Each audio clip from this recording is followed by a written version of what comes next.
پاکستان کے سیاستدان کے اندر ہی کوئی نقص ہے، ڈیزائن ڈیفیکٹ ہے، یا آتے ہی وہ ہیں جن کے اندر کوئی واردات ہوتی ہے. ادروائز میں بڑا حیران ہوتا ہوں. آپ ایک کمفرٹیبل زندگی گزارے یار، کیا فضول کام ہے. میرے پاس تو اتنا مغز ہی نہیں ہے کہ میں آپ کے لیے کوئی آئین سازیاں تو قانون سازیاں کرتا پھروں، بھاگا جاؤں اسلام آباد. What for? اور میں نے تو پنجاب یونیورسٹی کا سینٹ کا، مجھے انہوں نے کہا، میں نے کہا یار جان چھوڑو، کون جا کے میٹنگیں اٹینڈ کرے گا.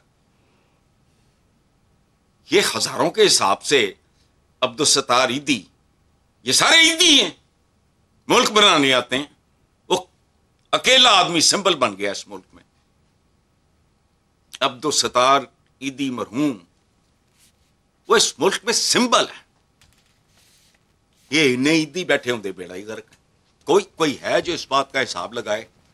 زیادہ نہیں، پچھلے 30 سال میں چلو کتنے لوگ ہیں جو باہر سیٹل ہوئے، ان کا تعلق کسی بھی محکمے سے ہو، ان کے پاس باہر کروڑوں کی جائیدادیں کیسے ہیں؟ کروڑوں کی نہیں، آئی ایم سوری، معافی چاہتا ہوں، میری اوقات ہی ایسی ہے کہ میرے منہ سے وہ صحیح لفظ، اربوں ڈالروں کی جائیدادیں آتی کیسے ہیں؟ مجھے بتاؤ. کوئی بھی جینون نہیں ہے، خدا کی قسم، بالکل نہیں. دشمنی کا رشتہ ہے اسٹیٹ کا اپنے عوام کے ساتھ. ریاست ہوگی سوتیلی ماں کے جیسی. اعتزاز بھائی کو اس وقت بھی میری یہ بات اچھی نہیں لگی تھی، لیکن اب اتنے سال بیت گئے ہیں، سامنے دیکھو کیا کچھ آ رہا ہے ہر جگہ، بالکل قدم قدم یہی کچھ ہوتا ہے. چلو حسن صاحب، پارلیمنٹ کی قومی کمیٹی سلامتی کے اجلاس میں نواز شریف اور محسن نقوی کی عدم موجودگی کو بہت محسوس کیا گیا. پی ٹی آئی کے بیرسٹر سیف کا کہنا ہے کہ نواز شریف نے اجلاس کا بائیکاٹ کیوں کیا؟ کیا نواز شریف کی عدم موجودگی دہشت گردوں کی حمایت ہے؟ جبکہ فیصل واوڈا کا کہنا ہے کہ پی ٹی آئی کی عدم شرکت بڑی غلطی ہے. پی ٹی آئی کنفیوژن کا شکار ہے.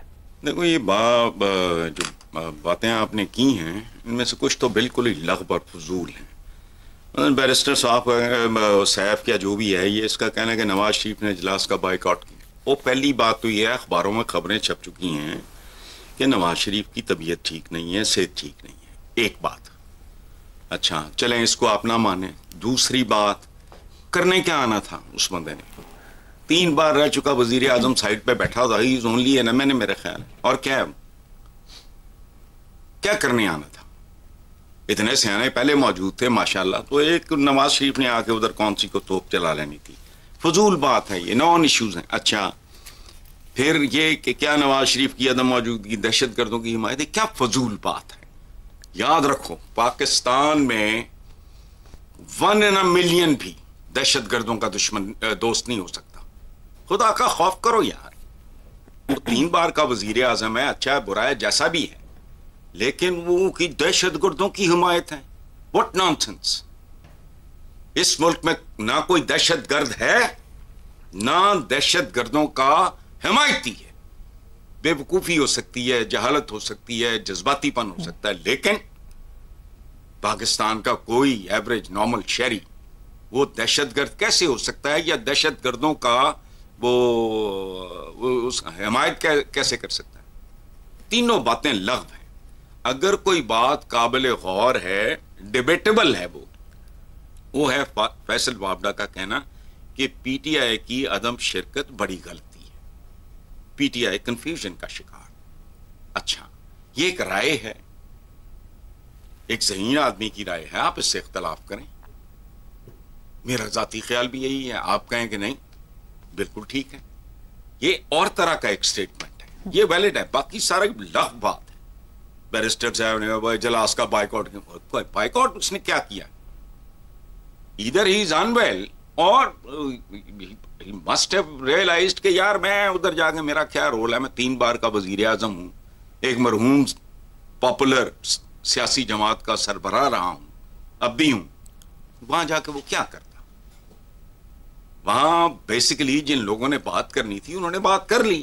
نواز شریف صاحب نے وہاں کون سی توپ چلانی تھی؟ اچھا، اور ان کی نمائندگی چلو اگر ہے بھی تو بھائی وزیر اعظم ہے. فضول باتیں ہیں، یہ نان ایشوز ہیں. اچھا باقی رہ گیا وہ محسن نقوی وغیرہ کا، اس پہ بھی بات کرتے ہیں، وہ دبئی میں زیر علاج ہے سنا ہے. اچھا اگر یہ بات غلط بھی ہے تو وہ کون سا، وہ تو سیاستدان تو نہیں ہے. پاکستان کی ہسٹری ہے بلنڈرز، پلنڈرز، سرنڈرز وغیرہ کی. یہ ایسا اکنامک سرنڈر ہے، یہ کیا ہے؟ یہ سرنڈر ہے. آئی ایم ایف کو یوں کر دیں گے، آئی ایم ایف کو یوں کر دیں گے، پھر پہنچ جاتے ہیں ٹھوٹا لے کے. تو محسن نقوی کو اتنا سیریسلی لینے کی ضرورت نہیں ہے، because he is not a politician. ویسے تو ہمارا کوئی سیاستدان بھی سیاستدان نہیں ہے ہی نہیں. سیاست کے نام پہ یہ سارے بازیگر ہیں.